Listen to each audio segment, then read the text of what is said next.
আগুন দাউ দাউ করে জ্বলছে। আসানসোলে ঝুপড়ি পুড়ে ছাই একেবারে।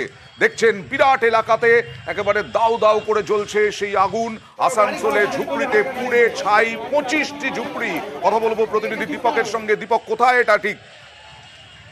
দেখো, আসানসোলের বার্নপুর ডেলি মার্কেটের পেছনে ঝোপড়পট্টিতেই বাড়ির রান্না করার সময় আগুন লেগে যায় এমনই দমকলের প্রাথমিক অনুমান, এবং আগুন কয়েক মিনিটে ছড়িয়ে পড়ে আশেপাশে বেশ কয়েকটি ঝোপড়পট্টিতে।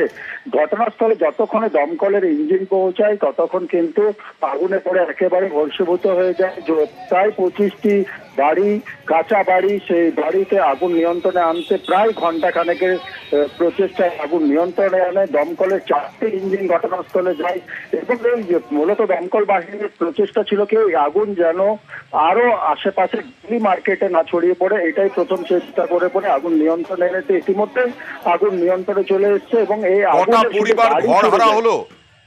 প্রায় 25টি পরিবার গৃহহীন হয়ে পড়েছে এই অগ্নিকাণ্ডের জেরে।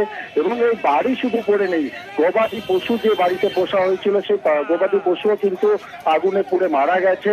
ইতিমধ্যে দমকল বাহিনী শেষ পর্যায়ে আগুন নিয়ন্ত্রণে নিয়ে এসছে এবং কি কারণে আগুন লেগেছে তা জানার চেষ্টা চালাচ্ছে দমকল বাহিনী। ধন্যবাদ।